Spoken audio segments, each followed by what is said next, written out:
KDK kitchen. இன்னைக்கு நம்ம பார்க்க போகிறது லஞ்ச் மெனு தான். கம கம கருவாட்டு குழம்பு, பீர்க்கங்காய் பொரியல், கீரை கூட்டு எப்படி பண்ணுறதுன்னு பார்க்கலாம். வாங்க வீடியோக்குள்ளே போயிடலாம். இன்றைக்கி நம்ம லஞ்ச் மெனு தான் பார்க்க போகிறோம். மொச்சப்பயிர் போட்டு கருவாட்டு குழம்பு எப்படி பண்ணுறதுன்னு பார்க்கலாம். மொச்சப்பயிர், வாழைக்கருவாடு, ஒரு பெரிய லெமன் சைஸ்க்கு புளி ஊற வச்சுருக்கேன், உருளைக்கிழங்கு, முருங்கைக்காய், கத்தரிக்காய், மாங்காய் இது போட்டு தான் நம்ம வைக்க போகிறோம். வெங்காயம், தக்காளி, 2 பச்சை மிளகாய், கொஞ்சமாக கருவேப்பிலை, 4 பல் பூண்டு. பீர்க்கங்காய் பொரியலுக்கு பீர்க்கங்காய் தோல் சீவி வச்சுருக்கேன். கருவாட்டு குழம்புக்கு ஃபஸ்ட்டு ஸ்டெப், மொச்சையை வறுத்து அவிய போடணும். மொச்சையை நல்லா வறுத்துக்கலாம். தேவையான அளவு தண்ணி ஊற்றிக்கலாம். மொச்சை நல்லா வேகணும். 10 நிமிஷம் ஆயிடுச்சு.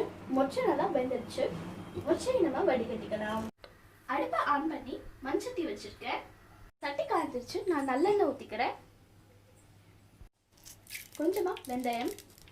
வெந்தயம் பொரிஞ்சிடுச்சு. இது நம்ம வெங்காயம் ஆட் பண்ணிக்கலாம். கொஞ்சமாக கருவேப்பிலை ஆட் பண்ணிக்கலாம். பூண்டு போட்டு நல்லா வதக்கி வச்சுக்கோங்க. வெங்காயம் நல்லா வதங்கிடுச்சு. தக்காளி ஆட் பண்ணிக்கலாம். வெங்காயம் தக்காளி நல்லா வதங்கிடுச்சு. பச்சை மிளகாய் ஆட் பண்ணிக்கலாம். எல்லாம் நல்லா வதங்கிடுச்சு. இது நம்ம கொஞ்சம் மஞ்சள் ஆட் பண்ணிக்கலாம். 1/4 டீஸ்பூன் மிளகாய்த்தூள். நான் வச்சிருக்க மசாலா தூளில் காரம் கொஞ்சம் அதிகமாக இருக்குது, அதனால நான் மிளகாய் தூள்லாம் கம்மியாக ஆட் பண்ணிக்கிறேன். உங்ககிட்ட காரம் கம்மியான மசாலா இருந்துச்சுன்னா இந்த காரம் கொஞ்சம் அதிகமாக போட்டுக்கோங்க. கருவாடை ஆட் பண்ணிக்கலாம்.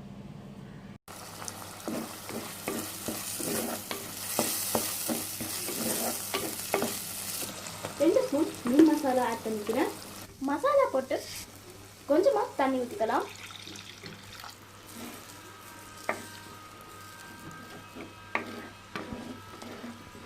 காய்களை போட்டுக்கலாம்.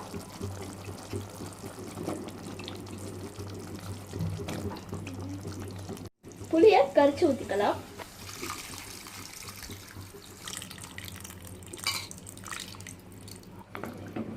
நல்லா மிக்ஸ் பண்ணி விட்டுக்கலாம். காய் வச்சுக்கலாம். காய் வெந்துடுச்சு. மொச்சையை சேர்த்துக்கலாம். கருவாட்டுல ஆல்ரெடி உப்பு இருக்கும், அதனால நீங்கள் பார்த்து கொஞ்சமாக போட்டுக்கோங்க. குழம்பு ரெடி. நம்ம இறக்கிக்கலாம். பீர்க்கங்காய் பொரிக்கிறதுக்காக சட்டியில் எண்ணெய் ஊற்றிக்கலாம். 1 ஸ்பூன் கடு உளுந்து, காஞ்ச மிளகாய், கருவேப்பிலை, வெங்காயம் நல்லா வதக்கி விட்டுக்கலாம். பீர்க்கங்காவை ஆட் பண்ணிக்கலாம். கொஞ்சமா உப்பு தூள் போட்டுக்கலாம். தண்ணி ஊற்ற தேவையில்லை. இந்த காயிலே தண்ணி ஊற்றணும். வேகிற வரைக்கும் மூடி வச்சுக்கலாம். பீர்க்கங்காவை ஓப்பன் பண்ணி பார்க்கலாம். நம்ம பீர்க்கங்காயில தண்ணியை ஊற்றல. பாருங்க எவ்வளோ தண்ணியா இருக்குன்னு. தண்ணியெல்லாம் வத்திடுச்சு. இந்த ஸ்டேஜில் நம்ம முட்டையை ஊற்றலாம். முட்டையை ஊற்றுற உடனே கிண்டக்கூடாது. 2 நிமிஷம் கழிச்சு கிண்டலாம். முட்டையை கிண்டி ஊற்றிக்கலாம்.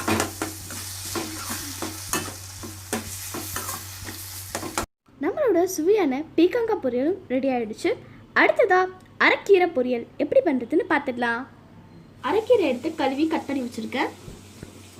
2 காஞ்ச மிளகாய், கொஞ்சமாக வெங்காயம், 2 ஸ்பூன் பாசிப்பருப்பை கழுவி ஊற வச்சுருக்கேன். இதையும் கீரைக்குள்ளே போட்டுடலாம்.